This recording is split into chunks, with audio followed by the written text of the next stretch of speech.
Sejam bem-vindos a mais um Filmerama Cult. No episódio de hoje vamos falar de O Som ao Redor.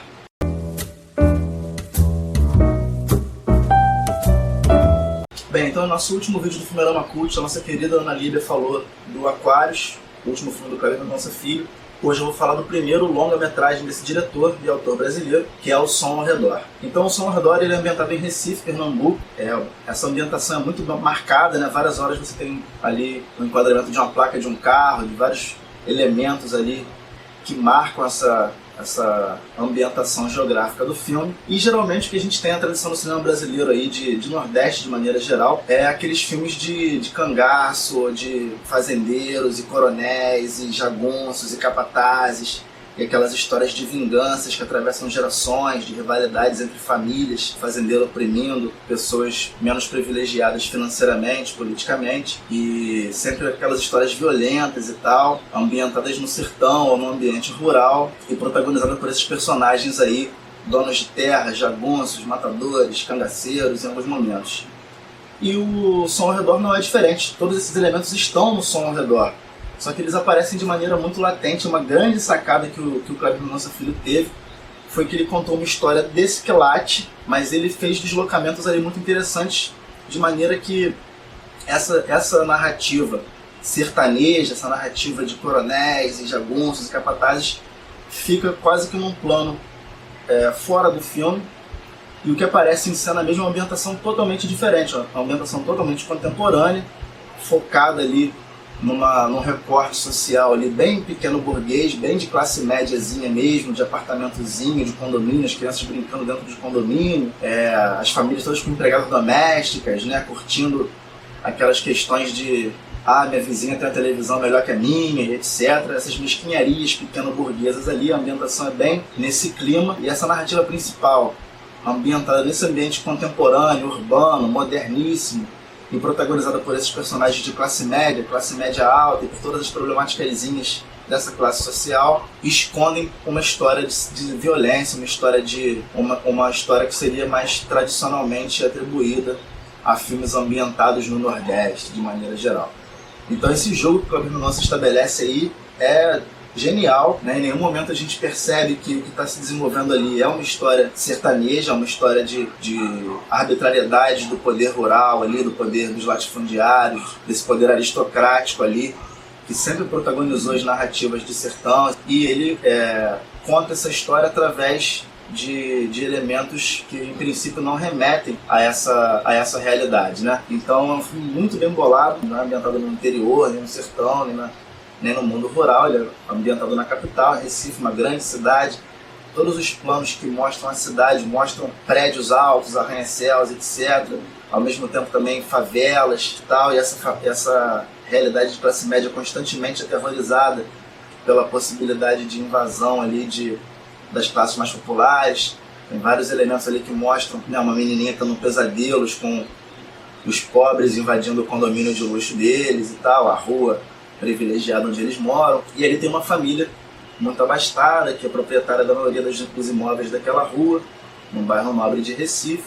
E aí em algum momento aparecem personagens que vão entrar nessa realidade de classe média alta, classe burguesa aí, para oferecer segurança ali, uma coisa meio máfia, mas uma coisa meio de cangaço também. O cangaço também tinha essa questão de eles entrarem nas fazendas e meio intimidarem os caras para oferecer segurança, etc. Era uma maneira deles se inserirem aí, de estabelecer de pessoas menos privilegiadas, pegando em armas ou pegando nesse autoritarismo mais violento aí, para se relacionar com as classes dominantes da sociedade rural.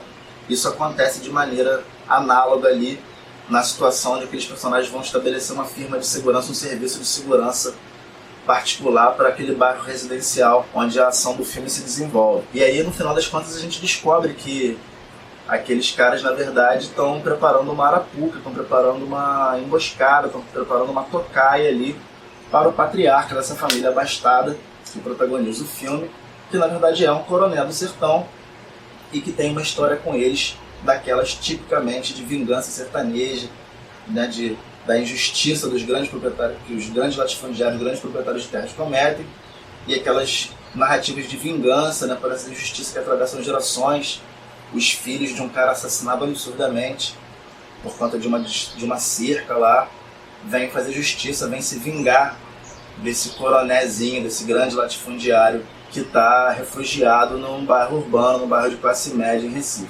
É engraçado que tem um foreshadowing dessa revelação no momento em que um dos protagonistas, o João, ele vai com a namorada passear nas fazendas do avô, e eles estão tomando um banho de cachoeira, de repente rola um flash rápido de que o banho que eles estão tomando ali é de sangue. Então isso o Kleber Mendonça Filho discretamente, sutilmente aponta ali para o fato de que aquela propriedade ali, ela foi construída, foi erguida em cima de muito sangue, aquela propriedade está manchada de sangue.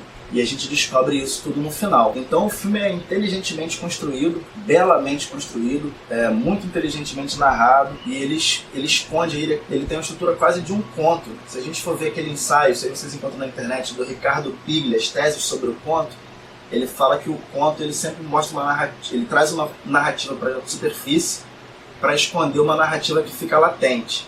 E isso é exatamente o que o Kleber Mendonça faz. Ele traz essa narrativa urbana, de classe média, de condomínio de luxo, do pessoal preocupado com a segurança do bairro e tal, para esconder uma narrativa de vingança, de sertão, de tocaia, de cangaço, de coroné, cometendo injustiças, etc.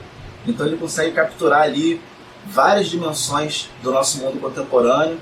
De uma certa maneira, por um lado, ele supera esse estereótipo de Nordeste, sertão, cangaço, fazenda, latifundiário, etc. Isso é superado, né, por esse mundo muito contemporâneo, tecnológico, garotinho com laptop, fazendo edição de vídeo, discussão de condomínio, reunião de condomínio. Se por um lado isso é superado por essa ambientação mais moderna, mais contemporânea, cheia de tecnologia, etc., por outro ele também mostra a manutenção, a continuidade dessas estruturas aí, aparentemente antiquadas aí, de coronelismo, de arbitrariedade do mundo sertanejo, do mundo rural lá. Então, um grande filme, mostra aí todo o potencial do Kleber Mendonça Filho. Eu ainda não vi o Aquários, a gente já lançou o vídeo no canal com a Ana Lívia falando do Aquários. Eu ainda não assisti, mas agora eu vou assisti-lo já com uma grande expectativa, depois de ter assistido esse filme do Kleber Mendonça Filho, Som ao Redor, que me surpreendeu muito por essa elegância, por essa sutileza e pela inteligência desse jogo de duas narrativas ali, uma que está na superfície e outra que está latente ali, e que as duas se juntam no final. Para mim, o Kleber Mendonça Filho se revelou um grande contador de histórias, um grande narrador e um pensador muito inteligente. Então é isso, galera. Espero que vocês tenham gostado. Recomendo aí o Som ao Redor. E até o próximo programa do Fliperama Cult, que deve ser de volta com a nossa apresentadora Ana Lívia. Um abraço para todos e até a próxima.